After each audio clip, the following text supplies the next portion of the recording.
अयोध्या में भगवान राम का भव्य मंदिर बनकर तैयार हो चुका है और उसकी प्राण प्रतिष्ठा तो पूरी दुनिया ने देखी।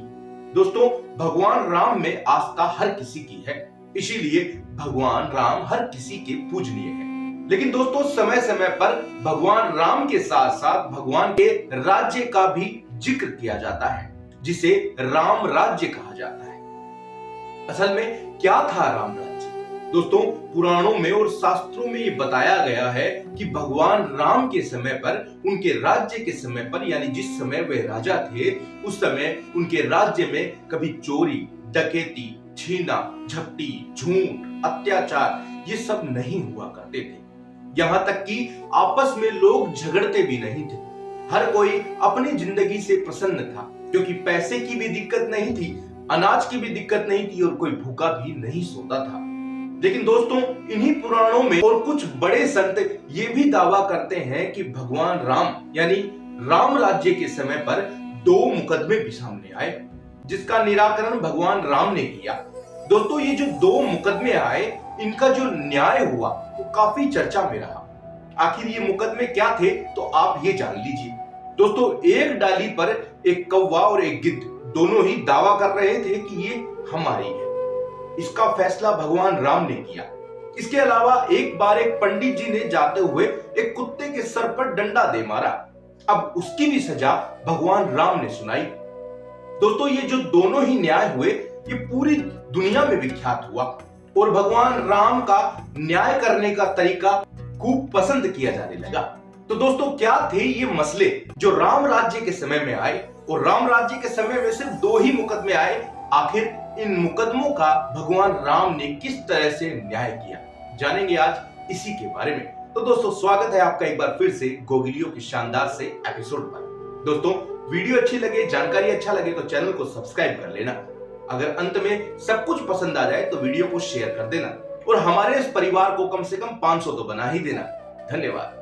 दोस्तों, भगवान राम जिस समय राज किया करते थे उसे राम राज्य कहा गया। इस राम राज्य में हम आपको पहले ही बता चुके हैं कि कोई भी गलत काम नहीं होता था, कोई दुखी नहीं होता था, किसी के साथ गलत नहीं होता था और राजा की तरफ से भी पूरी छूट लोगों को दी गई थी। लेकिन दोस्तों, ये सब कुछ होने के बावजूद भी भगवान राम के सामने 2 मुकदमे सामने आए। अब सबसे पहले हम चर्चा करेंगे पहले मुकदमे की। दोस्तों, एक पेड़ था, उस पेड़ पर एक डाली थी, उस डाली पर एक घोंसला था। अब उस घोंसले के ऊपर दावा करने लगे एक तो कौवा और एक गिद्ध। ये दोनों आपस में झगड़ते झगड़ते लोगों तक बात पहुंची तो ये दोनों राजा के समक्ष ले गए, भगवान राम के सामने। भगवान राम ने दोनों को बिठाकर शांति से पूछा। तो पहले कौवे की बारी आई। कौवे से पूछा कि बताओ क्या मसला है। कौवा कहने लगा, भगवान, हम पिछले 3 पीढ़ियों से यहाँ रह रहे हैं। मेरे दादाजी का समय का ये घोंसला है, उसके बाद से मैं 3री पीढ़ी हूं जो यहाँ रह रहा हूं। लेकिन ये गिद्ध दावा करता है कि ये इसकी है। ये तो अन्याय है भगवान। भगवान राम ने अब गिद्ध से पूछा। गिद्ध ने कहा, भगवान, ये तो हमारा घोंसला है, यहाँ तो हम वर्षों से रहते आए हैं। तो भगवान ने पूछा कि तुम कब से रह रहे हो? गिद्ध कहने लगा, मैं नहीं, मेरा पूरा परिवार, मेरा पूरा खानदान इस धरती के जन्म के साथ ही यहाँ पर रहने लग गए थे। भगवान राम ने अब दोनों को कहा, क्या तुम लोगों के पास कोई गवाह है जो ये सिद्ध कर सके कि हाँ, ये इसी का घोंसला है? तो कौवा कहने लगा, भगवान, मैं तो जहां भी जाता हूं बुरी खबर लाता हूं, लोग मुझे बुरा समझते हैं, इसलिए मेरे साथ में ना कोई साथी है ना संगी है, मैं अकेला ही यहाँ रहता हूं। मेरे दादाजी भी अकेले ही रहा करते थे, इसलिए क्षमा चाहता हूं, मेरे पास तो कोई भी गवाह नहीं है। लेकिन वहीं जब गिद्ध से पूछा गया तो गिद्ध ने कहा, हाँ हाँ, मेरे पास तो पूरा खानदान है, मैं सबको इकट्ठा करके ला सकता हूं और ये बता सकता हूं कि ये मेरा ही घोंसला है। गिद्ध गया और अपने सारे परिवार समाज वालों को बुला कर ले आया। वो सब कहने लगे, हाँ हाँ जी, ये तो पृथ्वी के जन्म के समय से ही ये इन्हीं का ही है, यहाँ इनकी कई पीढ़ियां गुजर गई। भगवान राम ने दोनों का मुकदमा सुन लिया। अब न्याय का समय था। भगवान ने लक्ष्मण से कहा कि लक्ष्मण, ये पता करके आओ कि ये वृक्ष कितना पुराना है, क्योंकि अगर ये पृथ्वी के जन्म के साथ ही है तो ये हजारों हजारों वर्ष पुराना होगा, और अगर ये 100-200 साल ही पुराना हुआ तो हो सकता है ये कौवे का ही घर हो। लक्ष्मण जी ने जब पता किया तो पता चला कि ये पेड़ तो लगभग 150 वर्ष ही पुराना है। भगवान राम ने कहा, ये मुकदमा तो सामने ही रखा हुआ है, यानी इसका न्याय तो तुम दोनों के सामने ही है। ये पेड़ 150 साल पुराना है और तुम कह रहे हो कि धरती के शुरुआत से यहां रह रहे हो। इसका मतलब गिद्ध झूठ बोल रहा है। अंत में ये घोंसला कौवे को सौंपा गया और उस गिद्ध पर दंड लगाया गया झूठ बोलने का, झगड़ा करने का और साथ ही साथ पूरे समाज को भी गुमराह करने का। ये किस्सा पूरी जनता में बहुत प्रसिद्ध हुआ।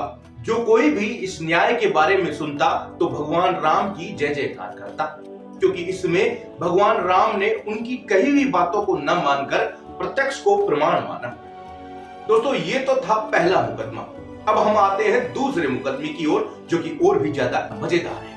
दोस्तों, एक बार एक पंडित जी जाते हुए एक कुत्ते के सर पर डंडा दे मारते हैं और कुत्ता इतना होशियार होता है कि वो कहता है कि हमारे राज्य में जो राजा है उनके न्याय में तो कभी कमी आई ही नहीं है।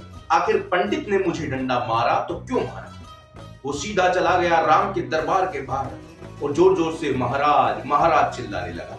भगवान राम ने लक्ष्मण को कहा कि लक्ष्मण, जाकर देखो, मुझे श्वान की आवाज यानी एक कुत्ते की आवाज आ रही है।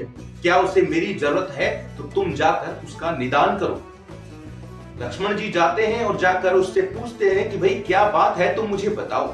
कुत्ता कहने लगा, मैं सिर्फ राजा से ही बात करूंगा। मैंने सुना है राजा यहाँ के बड़े न्याय प्रिय हैं, तो आखिर मैं राजा से ही क्यों ना कहूं, क्योंकि अंत में तो मुझे न्याय उन्हीं से चाहिए। लक्ष्मण ने कहा कि भगवान राम ने मुझे ही भेजा है, मैं आपका ठीक ठीक न्याय करूंगा। कुत्ता कहने लगा, नहीं नहीं, मुझे यकीन नहीं, मैं सीधा सिर्फ राजा राम से ही मिलना चाहता हूं। लक्ष्मण जाकर भगवान राम से ये कहते हैं तो भगवान कहते हैं कि ठीक है, मुझे न्याय करना ही है, इसको आप अंदर लेकर आओ। वो जाकर लक्ष्मण जी इस कुत्ते से कहने लगे कि तुम अंदर आ जाओ। तो कुत्ता कहने लगा कि मेरी भी एक मर्यादा है, मैं घर के अंदर शोभा नहीं देता, ये मेरे नियमों के खिलाफ है। मैं घर के बाहर ही रहता हूँ और बाहर ही सबकी सेवा करता हूँ, इसलिए भगवान राम से कहिए कि वे खुद बाहर आकर मुझे न्याय दिलाए, क्योंकि मेरे साथ तो अन्याय हुआ है। लक्ष्मण जी ने जब ये सारी बातें भगवान राम को बताई तो राम जी ने कहा कि ठीक है, ये मेरी व्यवस्था है कि मुझे न्याय करना पड़ेगा, क्योंकि मैं राजा हूं, इसलिए मुझे ये सब करना ही पड़ेगा। भगवान राम बाहर आते हैं और आकर कुत्ते से कहते हैं कि हाँ कहो, क्या मसला है तुम्हारे साथ? कुत्ता कहने लगा, भगवान, मैं कहीं पर चुपचाप बैठा था, मैंने किसी को तंग नहीं किया, किसी के यहाँ से चोरी करके नहीं लाया। रास्ते में बैठे बैठे पंडित जी आते हैं और मेरे सर पर डंडा दे मारते हैं। बताइए ये अन्याय है कि नहीं? आखिर उस पंडित ने मुझे डंडा क्यों मारा? मुझे न्याय चाहिए, मुझे न्याय चाहिए। भगवान राम ने गुस्से में आकर पंडित को बुलाया कि आखिर ऐसी घटना क्यों हुई। पंडित को बुलाया तो पंडित ने कहा कि हाँ भगवान, मैं ये मानता हूं कि मुझसे गलती हुई है, मैंने इसे डंडा भी मारा है, मैं ये भी स्वीकार करता हूं, लेकिन मैंने तो सिर्फ डर के मारे इसे मारा।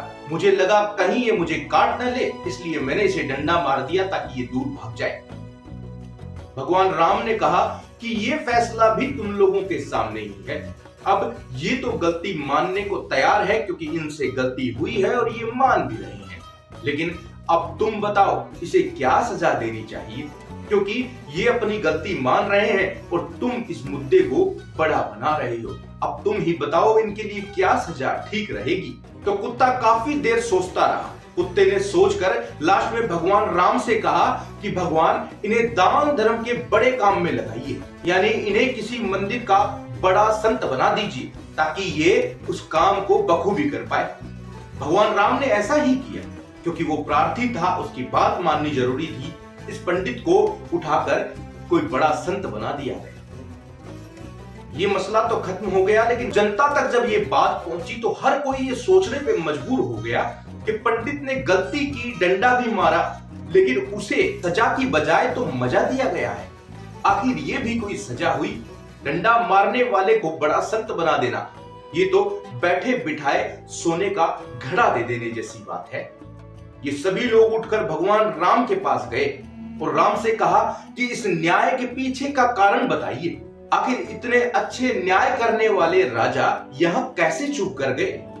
कैसे एक गलती करने वाले इंसान को सजा न देते हुए उसे अच्छा कार्य दिया गया? भगवान राम ने कहा कि ये सजा मैंने नहीं दी है, जिसे चोट मिली उसी ने ही दी है।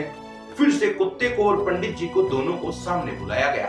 भगवान राम ने कहा कुत्ते से कि तुम ही बताओ जनता से कि आखिर तुमने ये सजा पंडित के लिए क्यों चुनी, क्योंकि ये सब मुझसे पूछ रहे हैं। कुत्ते ने कहा कि भगवान, ये व्यक्ति बिना सोचे समझे कुछ भी कर देता है, यानी कि मैं इसे काटने वाला नहीं था, लेकिन फिर भी इसे डर लगा। इसने सोचा कि मैं इसे काट लूंगा और इसने मेरे सर पर डंडा मार दिया। तो इनको कोई बड़ी जिम्मेदारी दी जाए ताकि ये फिर से कोई गलती करे, क्योंकि पिछले जन्म में मैं भी ऐसे ही किसी काम में लगा हुआ था जहां मैं भी बिना सोचे समझे काम करता था, जिसकी वजह से मुझे कुत्ता बनाया गया। और मैं चाहता हूं कि ये भी बिना सोचे समझे काम करते हैं, और अगर ये अपनी जिम्मेदारी से चूकेंगे तो इन्हें भी कुत्ता ही बनना पड़ेगा। अंत में इन्हें भी बैठे बिठाए कभी ना कभी तो डंडा खाना ही पड़ेगा। तो दोस्तों, ये थी राम राज्य की वो दो बड़ी घटनाएं जो सबके सामने आई, और किस तरह से भगवान राम ने इसका निवारण किया, कैसे न्याय किया। दोस्तों, वीडियो कैसा लगा कमेंट में जरूर बताएं। फिर मिलेंगे एक अच्छी सी जानकारी के साथ। लगातार देखते रहिए गोगी लियो।